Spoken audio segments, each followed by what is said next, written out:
জানোস দোস্ত, ছোটবেলায় আমি যখন পড়তে বসতাম তখন কারেন্ট নেওয়ার জন্য খুব দোয়া করতাম। তারপর তারপর আর কি, সব দোয়া মনে হয় এই 2025 সালে এসে কবুল হইতাছে। বল্টু, তোর হাতের মোবাইল তো খুব সুন্দর।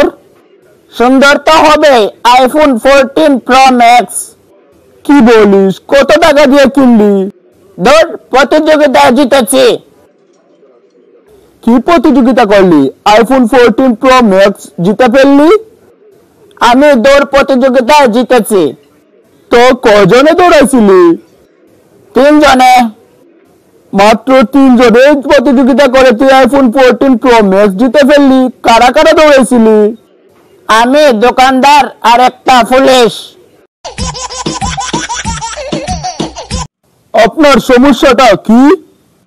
জানেন ডাক্তার বাবু, ইচ্ছা নামক জিনিসটা আমার জীবন থেকে মুছে গেছে। এখন আমার কোনো কিছুই করতে ইচ্ছা করে না। আচ্ছা, আমি এই টেবিলের উপর কিছু ওষুধ রেখেছি, সেগুলো নিয়ে যাও। এগুলো খেলে শরীর ঠিক হয়ে যাবে। ওকে ডাক্তার বাবু, তবে যাই এখন? যাই মানে? আমার বিলটা তো দিয়ে যাও। তো এতক্ষণ আমি কি বগর বগর করলাম? আপনার বিল দেওয়ার ইচ্ছা হইতাছে না আমার। আমি বলেছিলাম না ইচ্ছা নামক জিনিসটা আমার জীবন থেকে মুছে গেছে। আমি আপনাকে বিয়ে করতে চাই। এইটা গিয়ে আমার বাবাকে বলতে পারবেন? তাহলে আমি রাজি আছি। এখানেও বাবা? তো চলো তোমার বাবার কাছে গিয়ে পরামর্শ নিয়ে আসি। আঙ্কেল, আমি আপনাকে বিয়ে করতে চাই। কি বললি হারামজাদা? আমার কি এখন বিয়ের বয়স? আর তুই বা ছেলে, আমিও ছেলে, তাহলে বিয়ে করবি কেমতে? না মানে বলতে চাইছিলাম আমি আপনার মেয়েকে বিয়ে করতে চাই বলে কথাটা বেরিয়ে এসেছে। তুই করবি আমার মেয়েকে বিয়া? তুই কি করিস রে? এতদিন জেলে ছিলাম, এখন জেল থেকে ছাড়া পাইছি। তোর সাহস তো কম না, তুই জেল থেকে ছাড়া পাইয়া এখন আমার মেয়েকে বিয়া করতে চাইতাছিস? বাইরে তো টেংটুং ভাঙা পেলাম, জানোস আমাকে? আপনি শুধু জেল থেকে ছাড়া পাইছি তাই বুঝাইলেন, কিন্তু কেন জেলে গেছিলাম তা তো জিগাইলেন না।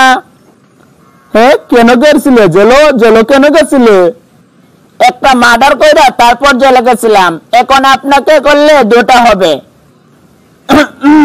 না মানে বাবা, তুমি যেহেতু আমার মেয়েকে বিয়ে করতে চাও তাহলে তারিখটা অবশ্য বলে যাও। কিরে বল্টু, তোর মন খারাপ কেন? আর বললেন না স্যার, আজকে রাস্তা দিয়ে যাওয়ার সময় একটা লোককে পাড়া মারছিলাম। তারপর আবার ওই লোকটাকে সরিয়ে বলেছি। তারপর কি হয়েছে? তারপর লোকটা আমার ব্যবহারে খুশি হয়ে আমাকে 10টা টাকা দিছে। টাকা দিছে তো তোর মন ভালো হওয়ার কথা, মন খারাপ কেন? না, ভাবছিলাম একটা পাড়াতে যেহেতু 10 টাকা পাইছি তো আরো পাড়া দিলে আরো টাকা পাইমু, তাই ওই ইচ্ছা করে আরেকটা পাড়া দিছি। তারপর যে মাইরটাই মারলো না আমারে। বন্ধুরা, আজকের জন্য ভিডিও এইটুকুই। যারা যারা এখনো মিলন ব্লগ চ্যানেলটি সাবস্ক্রাইব করেননি অবশ্যই সাবস্ক্রাইব করে আমাদের পাশে থাকবেন। ধন্যবাদ।